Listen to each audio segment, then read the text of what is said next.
Welcome to the IEEE Future Networks podcast series, an IEEE Future Directions digital studio production. In this episode, we have gathered 4 Edge subject matter experts to discuss the coming decade of expected developments for the Edge ecosystem as enabled by current and future network generations. Our subject matter experts are with us today in their capacity as co-chairs of the Edge Automation Platform Working Group of the Future Networks International Network Generations Roadmap. As well, Frederick Kaltz is the head of Edge Infrastructure for DOC.ai. TK Lala is the founder of ZCureZ, a consulting company in edge computing and cybersecurity.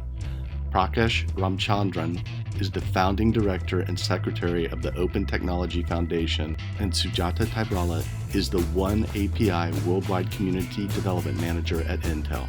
To our panel today, thank you for sharing your time and expertise. To get started, can you explain within the International Network Generations Roadmap, what is the vision of the Edge Automation Platform Working Group now and 10 years down the road?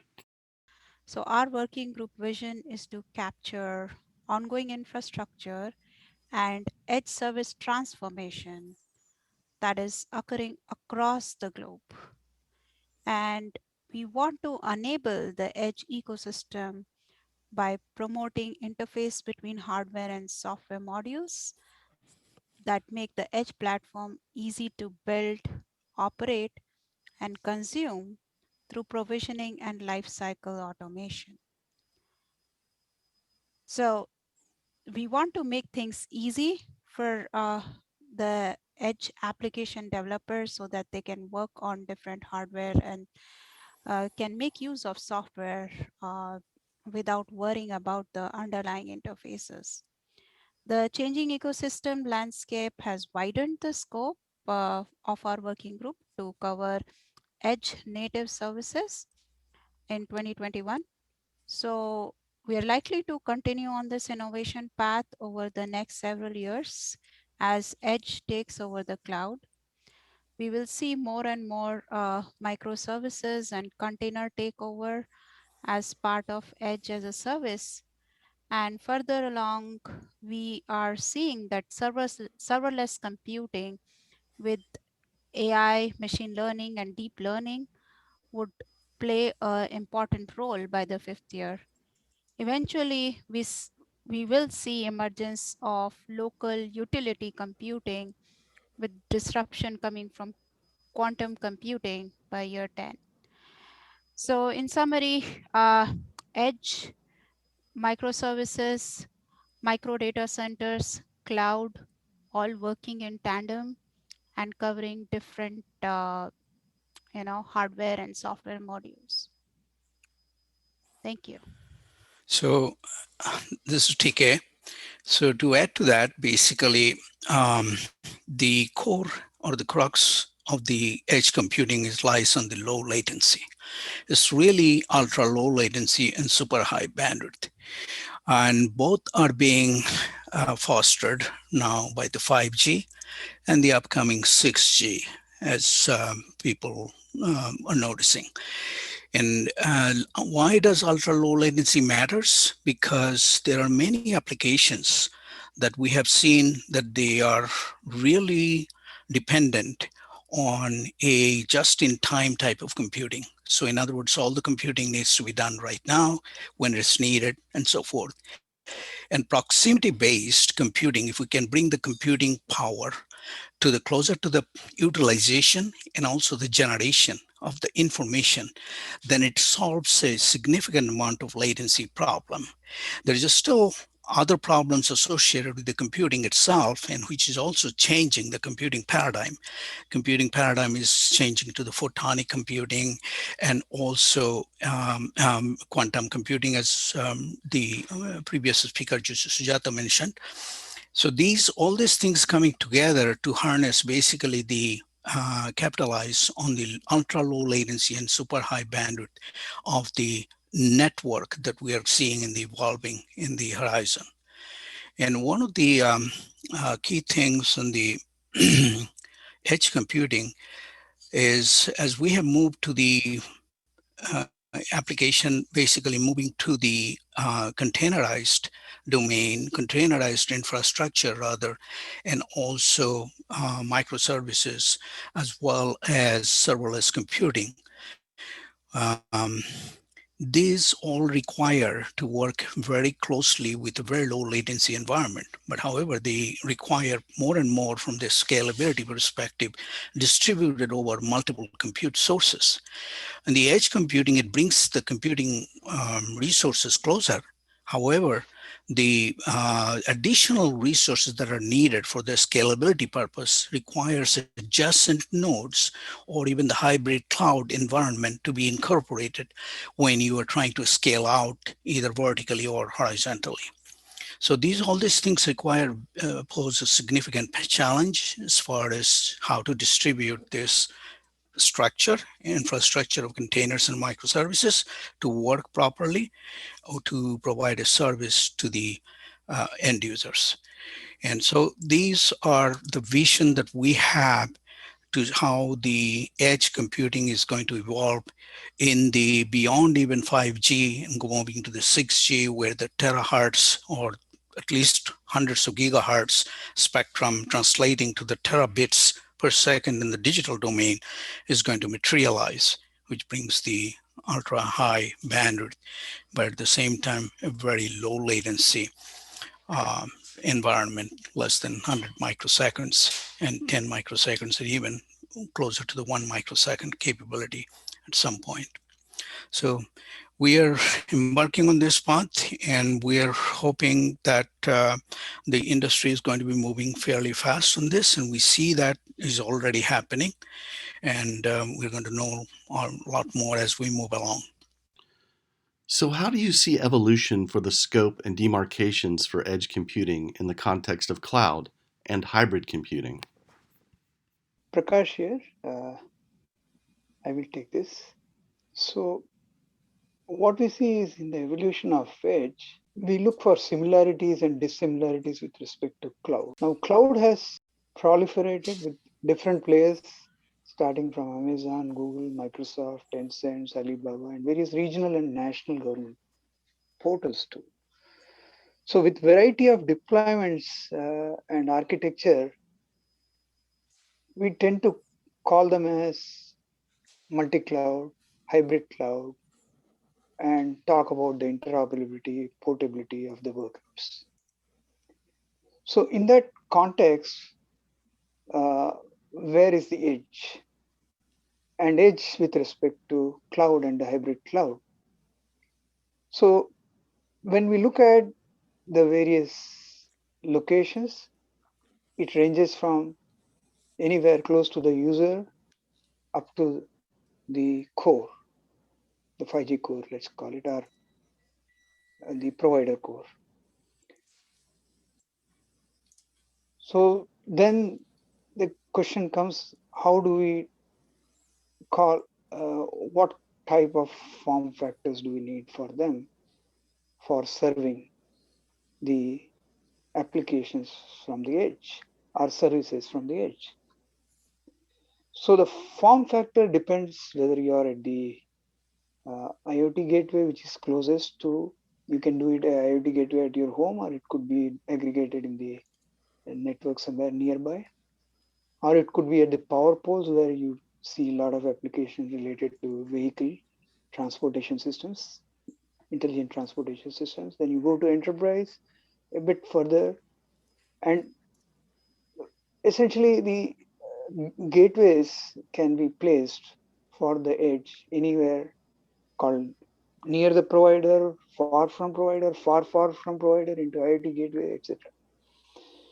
So the question now is, okay, let's say anywhere in the location of the edge we have taken, then that is where the question of form factor being there turns out that what kind of servers we are looking at, what kind of resources we need, what types of resources, and how do we uh, instantiate them based on the platform availability.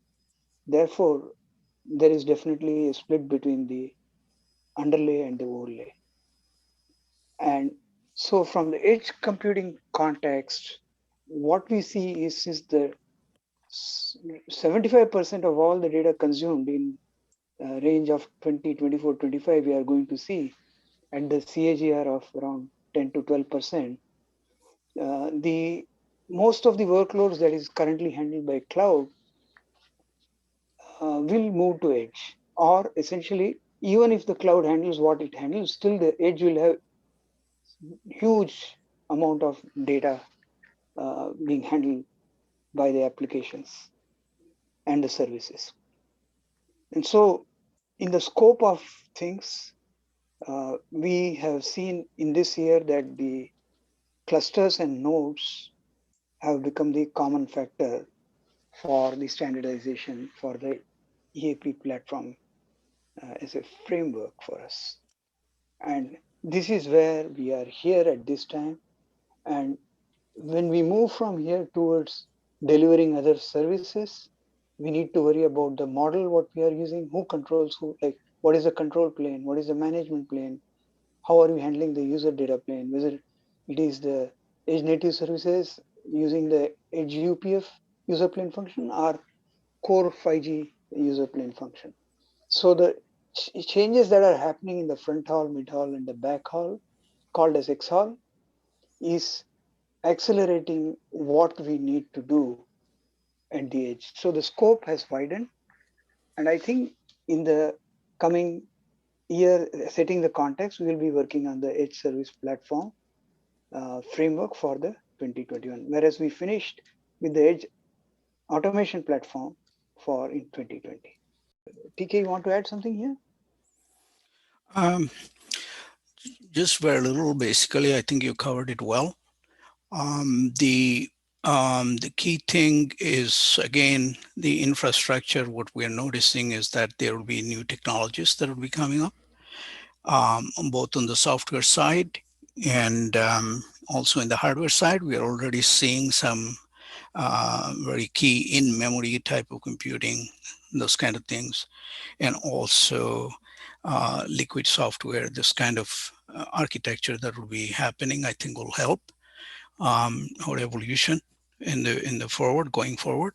And there's a lot of challenges, but there's a lot of enablers also that is helping this.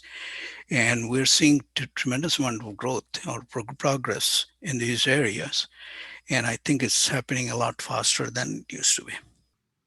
Can you speak to some of the use cases that are driving the edge? Let me lead it off on that one, and then Sujata probably will join me later. So some of there are quite a few compelling use cases actually, and because almost no one will say no to a minimum latency, as you can tell. Almost every application that we are aware of today, they can all benefit from the minimum latency and as well as ultra high bandwidth. But in particular, if you think about it, autonomous vehicle, which is starting to happen, autonomous vehicle and driving is a very compelling case. Now, on this one, to achieve the autonomous driving, how to make the vehicle understand, for example, the environmental security, proximity awareness, situational awareness, what is happening around the vehicle, and how to make the safe controls in real time is an extremely essential task. And this can only happen in real time. So all the processing needs to happen and communication needs to happen in real time. So what better example than that really for the using a edge computing right close to the vehicle, as close as possible to the vehicle. As the vehicle is passing through, it is coming closer and closer to the edge. For example, that edge will be processing those information, assisting those information in addition to the vehicle computing itself, and then hands it over to the next adjacent node and so forth. So the edge computing is doing this job in a very harmonious way compared to a centralized cloud computing, if you can think of, that is located much farther away. Rich sensors, for example, cameras, lidars, and so forth, they're all going to be used in this edge computing paradigm. Another example is Industry 4 factory type of automation. where automation means real-time assembly, real-time control, and so forth of the factory, so that you can minimize the downtime. And again, all the processing that needs to be done in a distributed manner within the factory, that will be done with different computing that are located in the proximity. But at the same time, there is edge computing server that will serve serve basically the overall computing that is needed to run the factory and manage the whole automation part of the factory. So reducing the manpower need in order to especially on the repetitive the tasks that the factories or the manufacturing industry needs to do. Third example comes to mind is cached content delivery. Gaming services is another one. By the way, cache content delivery is for infotainment purpose. So if you have a lot of information that you're using for entertainment, they could be cached to the frequent, closer to the frequent users and consumers, rather than having to download it much further away. So you wanted to keep it closer and also process it much faster, so that the user has a much better QoE, quality of experience. And gaming services is another one. Gaming services is becoming very, very popular in real-time interactive gaming. So that requires almost instantaneous processing and so forth. So in the neighborhood, if several people are playing the games and they needed very high, rich graphics and images, they would be all served well through the closer to them a proximity node, which is like the edge computing. And obviously autonomous control of imagine a smart city or a very smart intelligent neighborhood, and all kinds of things going on, electricity coming up at the right time, the what do you call, the different type of services are happening at the same time. So many control of this autonomous control of many of these devices can be done very effectively through using intelligent devices, and they're replacing the traditional IoTs, for example, smart devices, but they're located closer to the proximity, and they are being processed through the closer proximity server or the serverless computing system in the edge. And these are all being automated. Imagine the situation, and they're being distributed through multiple nodes as well. So that way, they're working all like in a harmonious manner, but well orchestrated system. Telemedicine comes to mind. Street traffic control is also part of that. And farming and agricultural automation is another. AR or the VR powered education or instruction entertainment system that could be part of that, because they all require tremendous amount of computing power, as well as the storage power and the communication power. These are all can be served from closer to the proximity rather than far away. Surveillance or other monitoring devices also would be helped very well. I'll ask Sujata if you wanted to add something more on these things. Go ahead, please. Yes, thank you, TK. You covered it really well. Yeah, there are, as TK mentioned, there are all these cases. One of the things that I would like to add would be disaster response systems, like, in case of natural disasters like earthquake and, flooding or, storm and things like that. So autonomous systems could be leveraged to put a emergency response system quickly, and, like, communicate with the different users and coordinate whatever relief things need to be coordinated. Now, apart from that, I would like to also point out that even though most of these systems do have, like, latency, low latency and high bandwidth requirements, there is a gradation to that. For example, a, a disaster recovery system, or, a traffic control system, an autonomous driving system is more critical in terms of latency requirement than gaming services. and things like agriculture and farming systems, even though they will contain like a lot of devices spread across a huge geography, they are not really latency sensitive, but they do have a requirement of having a lot of connections in the edge system, and being able to bring up the connection and respond to whatever parameters that need to be monitored for a farming and agriculture system. So these variety of requirements for all of these edge use cases is what dictates what is developed as part of edge automation platform, and that is what we are dealing with in this working group. What are the functional requirements for the edge? What are the non-functional requirements for the edge? And what are the key differentiators for edge platforms and services? Prakash here, I will take this. So for the functional requirement, I will handle, and non-functional I will pass on after I finish to Frederick.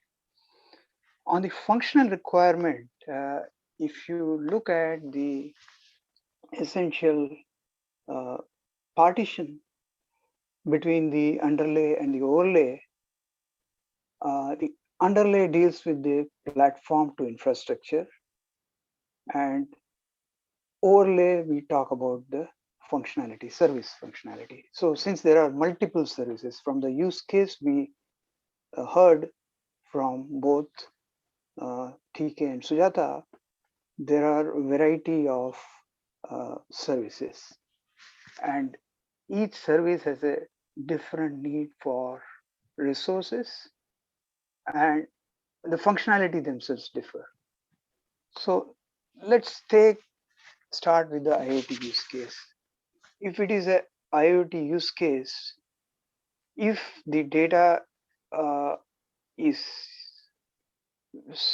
humongous, in the sense that every 15 seconds, if you have to get a data sample to determine, and if it has to be processed, the processing needs to be very fast in the uh, I would say 5 millisecond range. And that means we have to look at whether we can really do it on the spot, or do we need to aggregate and have some historical data and build some models to deliver it. So that is functional requirement here may require us to provide the ability to sense, ability to aggregate, ability to store, and ability to respond back in a timely fashion, real time, uh, depending on what the need is. If it is a temperature sensor, that's a different story. You can probably respond at a home in a few minutes range. But if it is something of an emergency fire, then you may have to respond more urgent. So therefore, the edge use case determine different functions will require different responses real time. Not what is real time for one may not be real for another. So it depends on the how the use case uh, function evolves and requires the ability of the edge service to respond. There, I would add that if there is something to be aggregated, then you may offload. You may not have the compute sufficient, so you may offload it to the cloud if it is possible, or to the nearest local storage. So offload could be one factor. The other could be if you have something you want to recognize while driving, example, you don't want to skip the lane, then you have image being processed. That requires then a very quick response. So you may not have the model at your hand. So you may have to uh, process the model, pre-processed model you may have to apply. So there is acceleration, compute, GPU, maybe other requirements which may spawn up. The other factor in the use case like factory automation, which was brought there, the ultra reliability and low latency is what TK mentioned. Of course, the functionality then requires that processing be closer. So how the platform places uh, the edge stack will be closer to the industry because then it is faster to process. So maybe the radio unit, the distributed unit, the central unit, or whatever the process will be moved to edge. So there may be requirement for edge caching there. There may be requirement for aggregation. So those are the functional requirement derived from obviously the service requirement. So there is several way. Like example, if it is we are talking of a extreme need for a training center to do the what do you call the training to thousands of people like MOOC, massive online course. Then in those cases, you will require more of a ability to do video streaming, which is part of the extreme uh, EMBB, they call it, extremely mobile broadband. So caching and various media conversions is involved. Like you need a conversion, voice, video, data to be able to train the people in a different way. So that requires another type of functionality where encoding, decoding, and encryption, decryption, those things fall in. So every use case comes with its own challenges and requirements, and we try to fulfill them. At this stage, I think I should pass on to Frederick to talk about the non-functional aspects. Sure. So many of the non-functional requirements that you would expect in software systems still apply. So you still have to look at things like what is the quality, what is the reliability of the system you're using, how do you trace it, how do you handle things like latency, throughput requirements that are present. However, there are some key differentiators, and some of them were touched upon already. So, for example, when you start looking at something like portability, you have we're going to have different types of architectures which we'll be able to deploy to that are on the edge. At least that's what we're expecting. So it's very likely we'll see ARM, we'll see RISC, we'll see Intel-based systems, and so the portability of the platform becomes very important because we don't want to be maintaining a large outlay of different types of systems that are fundamentally different from each other. And even though we may compile to specific targets, we expect for there to be common platforms. For example, we're seeing Kubernetes is gaining a heavy lead in some of these areas, and have common ways to deploy and manage these systems, even though the actual binaries themselves may be different. Simultaneously, we also are seeing changes in things like density, where there was a discussion about radios before, how we'll be able to have this higher density set of radios. If you look at what this means, though, from a data perspective, this means that we're going to be able to collect or process data that is closer to the user, to the edge. And one fundamental difference is that there's pieces of data today that may not be worth aggregating or collecting or working with, that you may be more comfortable working with because you can process them at the edge, where the edge could literally be on premise at the customer site, so they don't have to share their data with third parties. Or it may be processed in an edge data center that is located within a few miles of the location. And this means that you could aggregate local information. So in the case of the self-driving car, it could be local traffic information that could be co-located inside of a regional area, literally a data center very, very close to you, and not having to transfer that huge volume of information to a cloud, which ends up saving bandwidth and increases the overall reliability and latency properties. We are already seeing some of this in early environments, such as Netflix, where Netflix created a box, a storage device that they land at the ISPs, so that way that the movies don't have to transfer all the way from Amazon every time, but instead they can transfer that data from the same from that box. So that was an early version that we saw appear a few years ago, and we're expecting these type of patterns to be commoditized so that you can bring your own type of compute, your own type of data, and networking to the user based upon your application's needs, as opposed to being based upon what the infrastructure of the ISP and your on-premise or cloud are able to provide you. So. And there's also areas around cost that we're expecting to change as well, where from a cost perspective that we're very likely to see spot instances, marketplaces that appear nearby, where we can regulate what is currently running or not running based upon feedback pressure from what is going on with local environments and demand, while at the same time preserving critical life-saving technologies. Where suppose you have a 911 service going through it, we can ensure those things get priority but at the same time have it set so that as the consumer, you're able to, as a customer, you're able to pick and choose the type of things that you want to gain access to, because you're in control of the placement, not a third party or an ISP. This has been a good discussion for setting the context around edge computing, but let's take a pause on our podcast today and come back to this topic. In part 2, we will expand on the edge automation platform and edge service platform frameworks.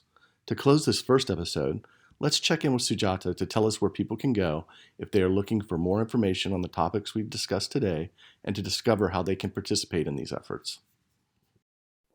Yeah, definitely. So I believe we will have the links for the INGR group website on the description for the podcast. So that is a good place to start. The EAP working group is listed over there, and our roadmap from previous year is already published. The roadmap for this year would be published shortly. So please be on the lookout for that. As far as participating is concerned, there is an email list that you could send an email to, and then one of us will contact you. So that email would be also in the description link down below. So please send an email to participate in the working group. We really love to hear from the people in the industry and include as many diverse opinions as possible. Thank you for listening to this edition of the IEEE Future Networks podcast with the experts. Discover more about the IEEE Future Networks initiative and inquire about participating in this effort by visiting our web portal at futurenetworks.ieee.org.